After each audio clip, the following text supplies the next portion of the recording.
Hey guys, what's up? It's Chargers here. Got us another Road to the Show commentary. Alright, so check out my goals real quick.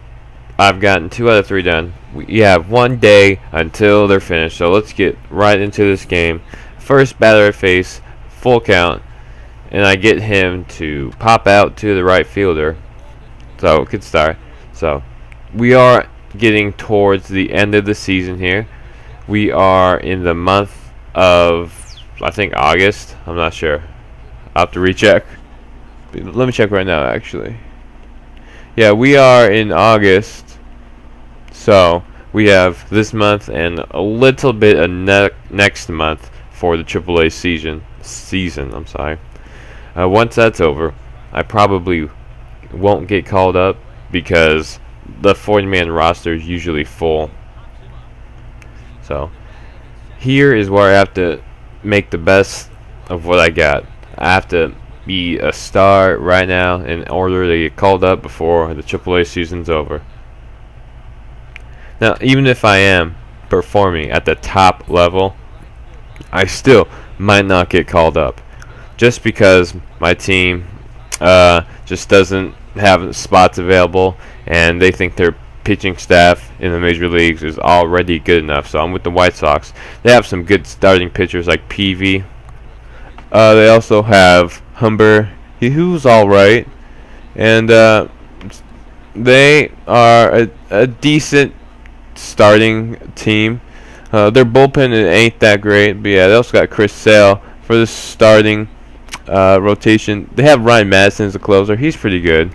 So getting called up is going to be a little bit difficult here. So see this bat right here, he gets a double off of me. So that's, I believe it was the first hit of the game. So the perfect game is gone right there. Alright, so now I'm back trying to get called up. Usually I don't get called up within the first year in Road to the Show. If I do, it's most likely going to be a pitcher Road to the Show.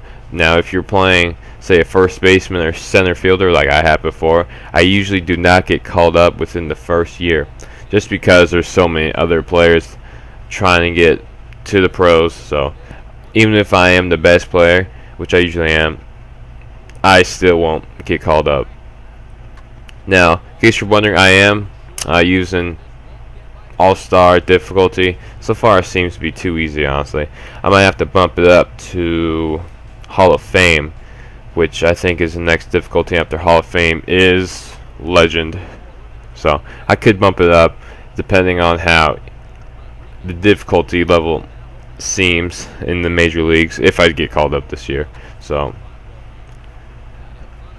I could change it.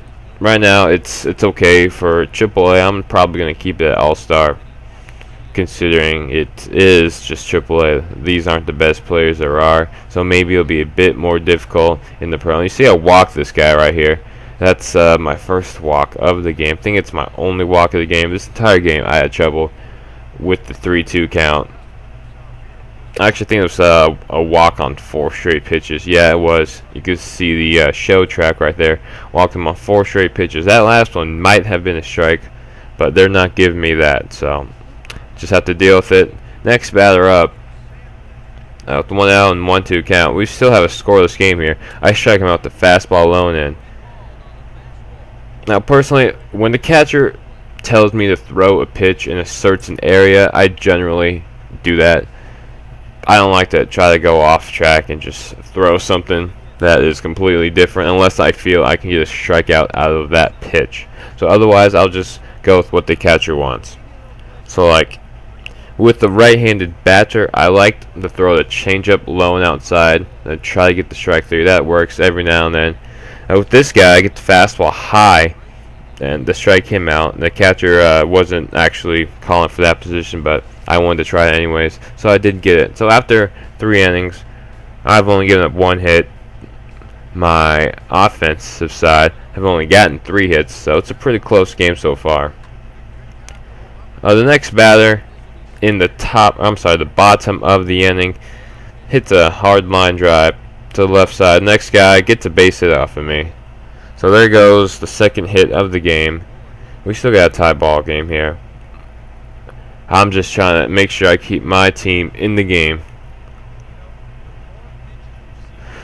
Well, with my knuckleball that I got recently, not too recently, but after a couple months, it's not the greatest pitch, honestly. It's just random whenever you throw it. You can't pick where you want it to hit. It'll just flutter into the strike zone, most likely, and just float there. So most of the time, the batters will get a good hit off of it. So I try not to use it that often. When I do use it, it's usually on a 2-strike count. And I give a base hit right here. So this is possibly the biggest trouble I get in the entire game. Got runners on corners with 1 out. So next batter up, he pops out to the center field. I wasn't sure if he was going to get this one, and he does. So that saves me right there. So through most of the game, doing all right. So back now in the bottom of the 5th, I get this guy to ground out. And usually when I'm covering first, I totally always react late. But this time, I reacted faster than normal, and I was able to cover first base. That's what sucks. Sometimes I'll think, I don't need to cover it, so I'll just stand there on the mound, and the first baseman won't do anything. So you always want to run towards first, whether or not the ball is hit towards the first baseman, just in case. So next batter, I get a full count again, and I get him to ground out. See right there, I ran up to first after it's hit to him, because I don't know if he's going to tag the base or not, or if he's just going to throw it to me. So he did just tag it right there. And the next batter gets a base hit. You could see in the scoreboard in the background there, we are winning 3-0 right now. So I am a little bit more comfortable on the mound right now with the bigger league. And next batter up, he hits a nice pop fly. I'm not sure how he hit a nice pop fly, but whatever. He does hit a pop fly to the left fielder. And that's an easy out there. Next batter up with his nice batting stance. Here's a ground ball base hit up the middle. First and second. Actually, this is probably the biggest trouble I was in, maybe. I don't remember what happens here. Yeah. You can see right there, I went with a different location than what the catcher wanted, and it ends up being a pop fly. I did miss my location. So yeah, this entire game, I've been having trouble with location. Actually, for a while I've been having trouble with my location. I should work on that. It's kind of hard with the analog sticks to pull it back up and hit your spot. Let's see, right there I do get it pretty much perfect, and I work out a ground ball right there to end the inning. So I barely escaped that inning right there. And there's this sweet knuckleball pitch right there for the strikeout. That thing just floated right in. That guy didn't even try to swing. So I don't get too many huge swing and misses with the knuckleball, unfortunately. If I did, I'd throw it a lot more, and you'd see much more of that nasty breaking ball. And right here you can see they wanted the fastball, but I went the changeup outside, which usually works for me, and I do get the strikeout with a no look, but that kind of looked outside, but whatever, they're going to give me that call anyways.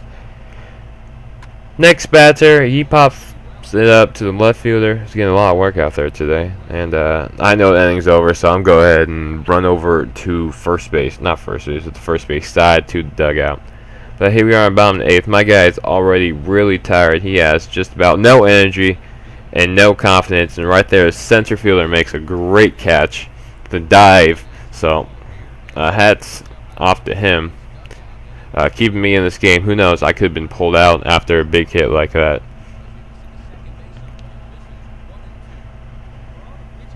And next batter, lefty, I get him with the knuckleball looking. So there it is again. I strike him out with the knuckleball, but he doesn't swing the bat, so there's nothing I can do about that. At least I get the strikeout though. I haven't been getting too many strikeouts lately, so I'm gonna probably have to work on my Ks through 9. Now personally, I like to keep all my stats even, or not necessarily even, but just up to par with all the other ones. I don't like to have too much Ks per 9 compared to walks per 9. I like to keep it even. That makes my pitcher a more balanced pitcher. But generally, if I would choose to have one, I would want to be a pitcher that strikes out most guys. Right there, I get another exploding knuckleball strikeout. That's the third one. So yeah, most of my strikeouts with knuckleballs are looking. I don't get too many swinging at that pitch, unfortunately. And there's my coach wondering if he should take me out right now, because right here I believe I give up a base hit, not going with what my catcher wanted. Yes, that is a base hit. So I'm worried right now, wondering if he's going to take me out. I've given up 7 hits already.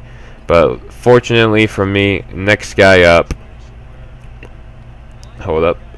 We'll get to that eventually.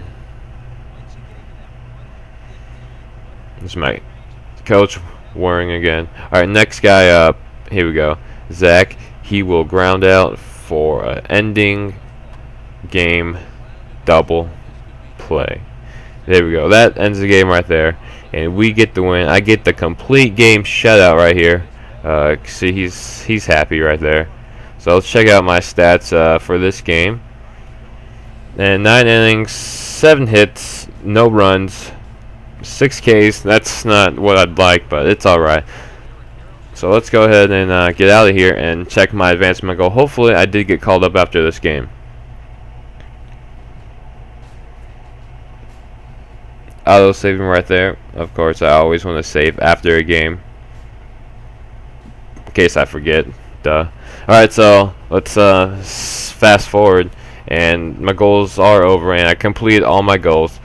And I did not get called up due to a full 40-man roster, like I said before. Alright, guys. Thanks for watching. We'll see you next time. That's it. Bye-bye.